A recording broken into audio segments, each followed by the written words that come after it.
though, last night saw the beginning of this week's Britain's Got Talent semi-finals, and dancer Tobias Mead made it through to the final. You know little Tobias, don't you? I know Tobias. Tobias was one of the dancers on our tour, and he was the real fun. I mean, they were all great, but he was the real cheeky one and naughty one, kept getting told off.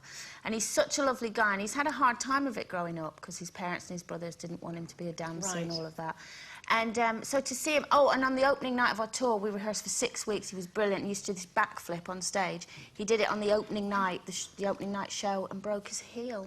Oh, no. So he missed the whole tour, and he cried his eyes out and all. Oh, it was so sad. And then, so to see him on this, mind you, he owes me a fortune from last night. I was on that phone every... Oh, I kept pressing redial, redial. So at the moment, he owes me about £25,000.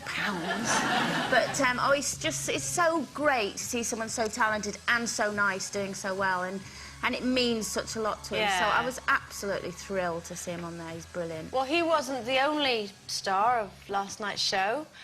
Jane, you got a little name check as well. I don't know if, did you actually see it last night? Yes, I did. I spit my tea out again. I couldn't believe it. Well, if any of you are watching at home and you missed it, have a little look at this. I love it when I hear her singing, especially when I see her arm. Loose women, the day is never cloudy and rainy. When I'm thinking of my cruise ship baby, we can have a baby called Ronald, cause I'm in love with Jay McDonald. Is it, I don't cup of tea, love.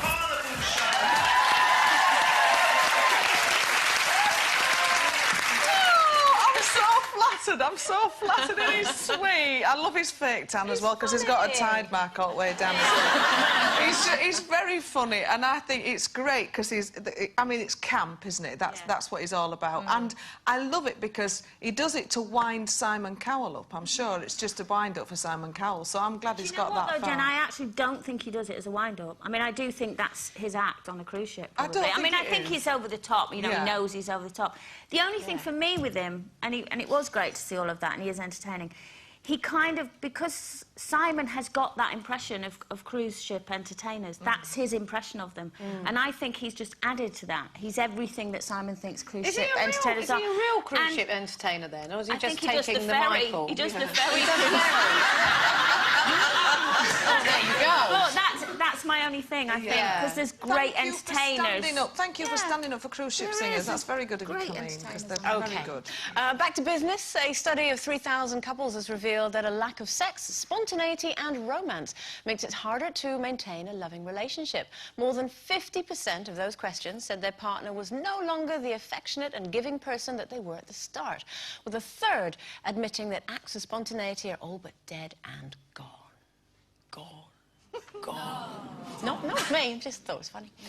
So does that sound familiar? Do you think spontaneity? Do you think it is? Do you think it's sustainable in a long-term relationship? Well, you see, it's still can't even say it. Never mind. Do it. Bless you, bless you. You'll get the teeth fixed. Yeah.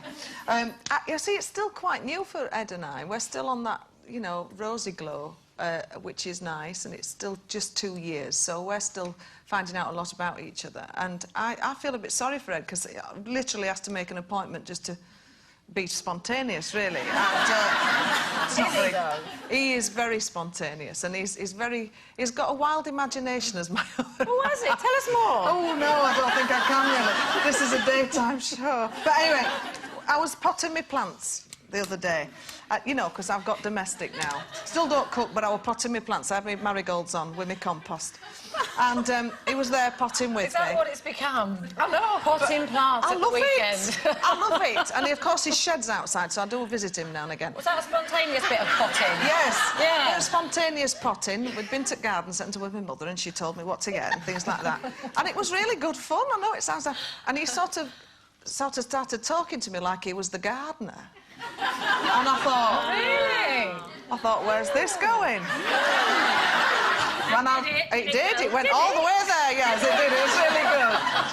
Do you know, it was fantastic. And I thought, it's a good job he's so spontaneous. And he's romantic, isn't he? He's very romantic. He leaves me little notes and gets up every morning. I mean, I get up quite early for this show sometimes, like you do, Colleen. It's 4:30, and he always gets up and makes me a cup of tea. brings it. He's just so lovely. Leaves him. I know he's great, isn't he? I'm very lucky. I don't know what he's doing with me. I don't. Because we're only 2 years as well, and it's still, you know, it still feels like we just met, actually. So it's quite nice, and he is quite spontaneous. I'm trying to think if I am. Yes, I am. Are you? Sometimes, yeah. Yeah? Not as much as him, but I hope it does go on. But I do. It is true. What we're talking about? The spontaneity. Oh, right. You know, in the relationship, and it is still quite. You know, it is quite romantic. Still very touchy, feely, and you know, it doesn't feel like 2 years at all. But you know, I do understand that it gets more difficult the longer it goes on. It gets harder. I mean, you know, being it actually doesn't. I mean, being spontaneous. The longer it goes on, the harder it gets. Yeah. Well, you get used to each other, don't you? Should we just carry on? We'll just the two of us. Yeah. Because, how long have you been with Ray now? 10 years in July we've been together. 10 years, you see. 10 years? Yes. And I have to say, now, this is my problem, girls. How long have you got? I am really, really romantic. I'm ridiculously, sickeningly romantic. And I love that. I love little notes. I love the fact he gets up and makes you a cup of tea. You know, you and Mark, you have your weekends away sometimes, don't you? And I would do all of that. Right. If I could find someone to do it with. No, I'm only messing. I absolutely, you know, I love him so much and I adore him, but he's not romantic. Right. And he doesn't get it. So he just thinks I'm being this kind of emotional dragon, like, what do you mean? And I'm going, well, if you don't know what I mean, it doesn't matter. You know, because it's one of them. For years, though. And I have been saying it for years. And I think the problem is 10 years down the line, you do kind of get, well, we're going to be together forever. You know. Shouldn't, though. But I don't. You know, I still miss him every time I'm away from him, and I will text him and tell him that. And I still will leave little notes, you know, or I'll go to him, oh, you know, this weekend, should we go out to, like, just for a meal for the two of us? And he'll go, what for? And then you just kind of go, oh, it doesn't matter. We've got sausages that have got their use-by date So today. I do think that that's what we get. as much as and I know he loves me and I know he died for me, but he needs to make more of an effort on that front because it's really getting to me. Darling. I'm going to live with Ed. And as for getting up at 4:30, forget it. I haven't been to bed before then, anyway. OK, it's time for us to take